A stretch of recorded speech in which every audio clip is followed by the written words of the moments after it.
and Craig Smoak. Earlier the week, the NFL Combine released 21 players invited. We went over the programs that were the healthiest as far as the deepest. Michigan, of course, with 18. And there were, 6 to 7 programs that had 10 plus or more. Jon Cooper, our guy when it comes to Ourlad's Guide to the NFL Draft at Ourlads.com, joins us on 365 Sports.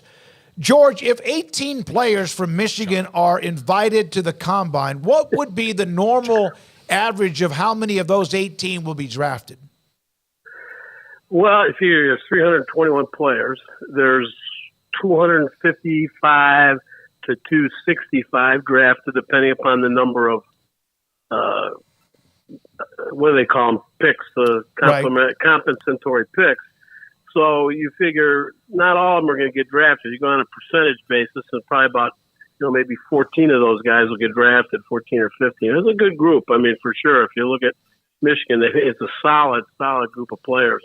But most of them will get signed. The ones that don't are going to get signed as free agents. Speaking of that solid group of players, John, one of them is J.J. McCarthy. And I'm a big draftnik. I like to go and, do the mocks and, go through all those things. I have not seen two people feel the same way about J.J. McCarthy. Some people think he's a star. Some people are utterly confused. Some people are selling completely. Where do you sit on J.J. McCarthy? Well, we have a guy that on our group, one of our scouts, really likes him. And he goes back and forth, on how he feels about him. We just had a discussion about him last night. And the way I watch film on him, and just about the time I'm ready to kill him, he puts three straight balls into a tight window. So to me, there's upside with him. He's inconsistent. He throws some incredibly bad balls at times, but then does some really, really good things. He comes from the Chicagoland area. So we've seen him a lot, and, I know a lot about him. And he's transferred. He played at IMG Academy, and they went to Michigan, so he's been kind of bounced around a little bit, with that, in terms of his high school career. And he's a guy that I think has got a lot of upside. He's only, I think, 20 years old, or is just going to turn 21. So he's young, and I think the jury's out on whether he's going to be a really good player or not. But I think somebody's going to draft him, I think, second day, and I wouldn't be surprised at all. And they're going to work with him because there's something to work with there. He's got upside for sure. John, sticking with the quarterbacks, as a Commanders fan, I'm obviously very interested in that number 2 overall pick, and I guess just kind of default in my brain the last few months is like, okay, Drake May probably would be the guy, but it just feels like there's a lot of enthusiasm behind Jayden Daniels and where he kind of fits in the bigger picture. For you, where does Jayden Daniels fit amongst a Caleb Williams, a Drake May, and what do you like, maybe not like about his game as it translates to the next level? Well, since probably the third or fourth week of the season, we have had Jayden Daniels as our number 1 quarterback, ahead of Caleb Williams, ahead of Drake May, these guys. And there's a number of reasons for that. And we think it's played out well. That's not to say that Caleb Williams isn't an elite talent or Drake May isn't an elite talent. But I look at the mechanics of the 3 quarterbacks, and Jayden Daniels grades out at the top in all of the quarterback metrics. I mean, he's got holes like they all do. And as I've said many times, you never know what your quarterback is going to be or how good he's going to be until you're going to get him in the building, how he's going to fit your system, until he gets coached he starts working against NFL defensive backs and secondaries. And that's going to be the key. But just a little hint, we think Daniels does some things that NFL quarterbacks, if they can do those things, they're going to be elite. And one of them is his deep ball placement. He puts that ball in a bucket. The guy that I remember that does that the best is Aaron Rodgers. So I'm not comparing Jayden Daniels to Aaron Rodgers on anything but that. But he does it like Aaron Rodgers. He can put that ball right in there on a deep ball, and it's tremendous. He can run. He can take off. He can create with his feet. He can throw on the run. He does a lot of things. Now, people are worried about he's skinny. Yeah, and that's true. So is J.J. McCarthy. He's also velocity is questionable on some of those longer intermediate throws outside the numbers and in the middle of the field. So, we're going to find some of that out at the combine. They test that velocity. I haven't seen anything that makes me not think he's the top guy. But a lot to like about Caleb Williams, but then again, a lot of question marks about him as well. Question marks about Drake May. The mechanics with both of those guys, can get sloppy at times. And processing skills with Caleb Williams, there's been some questions on that, especially starting with the Notre Dame game and then down the season. So a lot of questions to be answered.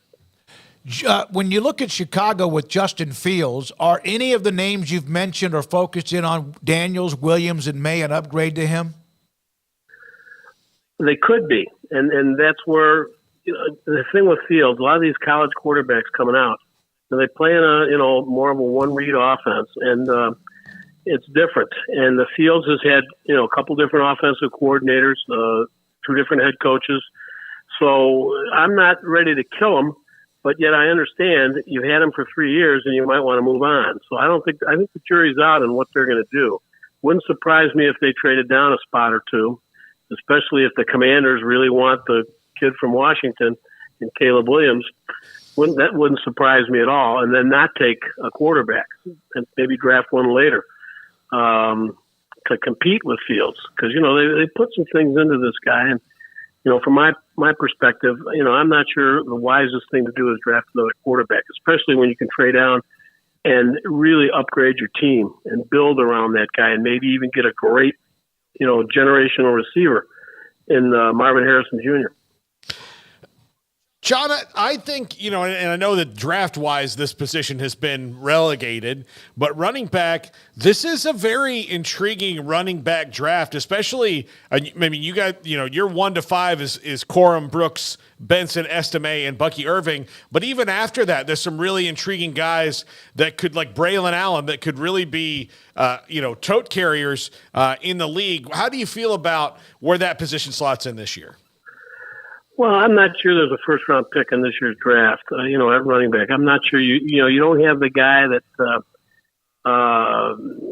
like you had last year in Robinson. There isn't that elite type of a running back. Jonathan Brooks from Texas, there's the injury question. I mean, he played behind those 2 guys, at Texas, and all of a sudden he really broke out, but yet he's got the ACL that, we're going to have to take a look at, at that. So, but, overall, I think when you get into the second day, there's some quality players. I think Blake Corum, we happen to like the best. There's some intangibles there, too, that we break in there. Guys like Trey Benson are hard runners, break tackles. You can go all the way down to Corey Schrader at Missouri, who we think is the ultimate try-hard guy, that are solid football players. Dylan Law, who lit it up at the Senior Bowl as a receiver out of the backfield. These are going to be serviceable players that are going to help teams. But, we don't see, one of those guys necessarily being that elite, Saquon Barkley, that type of player. John, just kind of throwing something entirely random here at you with the offensive line. I know there's a lot of different prospects from a lot of different places, but a couple from the Big 12 where we have a lot of our focus. Cooper Beebe of Kansas State and also Zach Frazier of West Virginia earned a lot of accolades during their times. Just curious, any thoughts on either one of those 2 guys and how they project? Well, I really like Cooper Beebe. We've got him as our 3rd best card, and I'm not sure he's not our best card. He plays all over the line. He's played tackle. He's, a no-nonsense blocker who moves people consistently. He's got a strong hand strike. He can block in space. He's really a good player. Zach Frazier's a nice center. Center is a kind of a position that's almost an afterthought when it comes to drafting, but he's a former guard who transitioned to center full-time a couple of years ago. And the thing I like about him, he's a 4-time state champion wrestler. And those guys always have good balance. That's to me what a center needs. He can play at the second level. He's got a lot of energy. He calls the defenses in the middle. He makes the calls, the line calls. And, I think he's got a chance to be a real good one. The defensive tackle position, the 2 kids from Texas, 2 young men, Tavondre Sweat received most of the accolades at Texas and around the country in the conference. a big, monstrous defensive tackle. But Byron Murphy seems to be ranked a little bit higher when it comes to anyone that is looking at the draft. Is he just more suited for the NFL game or more flexible or what? Well, the thing that we've been looking a lot at over the last year is what the NFL wants in a defensive tackle these days. And what I'm hearing from defensive line coaches, give me somebody with twitch. We like guys that push the pocket, but we want somebody that can get off the ball quick at the snap, and he can rush the passer from the inside. Edge pass rushers are important, but you know what? If you're going to get at the quarterback in this day and age, you need to get right up in his face. And being able to escape a block quickly, almost at the snap, like Murphy can do, is something we're looking for. And Newton from Illinois and Murphy, are very close in terms of how we have them ranked. But we think those are your first-round picks at defensive tackle because the NFL wants Aaron Donald, Justin Madubuike, and Chris Jones. And those guys are more in that mold than Devondre Sweat is, who is a great, great player. And part of Murphy's success is Sweat because he absorbs some of those double teams so that he could get single block. Can't double team both of them. Yeah, he reminds me a lot of Ted Washington or Gilbert Brown, but maybe even like faster than those dudes and more athletic. John, what position that if you are desperate for something, if you haven't had it for years and you're sitting there with a pick and need to get it, are you going to be disappointed in this year's draft? Well, if you want an inside linebacker, I'd say if there's one position that I don't see a lot of depth, I'm not sure there's a first-round pick. I've been watching these guys a lot. There's probably 3 guys in there that could be, early second round, maybe slip into the first round if the need is great enough. So, down the list, if you want an inside off-the-ball linebacker, it's not the greatest group, this year. Other than that, there's not a lot of tight end depth, but there's some really good tight ends, that are at the top of the draft. And it's, and you're going to find some players in there. There's going to be some guys that are going to rise up, and guys are studying, and there's going to be some free agents. Ivan Pace Jr. was the second best rookie linebacker, maybe the best rookie linebacker in the NFL last year, and nobody drafted him, which shocked me. But that's going to happen. You're going to find somebody like that. John, the combine around the corner, is that just you can't wait? Is that something you just like all sorts of information you can digest and accumulate over the 6 to 7, 8 days? Well, the thing I like about it is, I love to get those measurements. I like to see, the actual height. Caleb Williams is the first time that I know of that he's going to be measured. So I want to see how tall this guy really is. Wingspan for some of these guys that haven't been measured, that we don't have that information on. Those are numbers that we like to see. We like to see how they run the 40 times. While they're not the end all, but those athletic skills and those drills that they do are, can be very telling. Especially if you're trying to separate players. If you've got 2 guys you really like, and all of a sudden one guy doesn't perform very well on these tests, that's going to be could be a separator. So, those kinds of things are important. There's certain things they do with quarterbacks that, testing that, matters.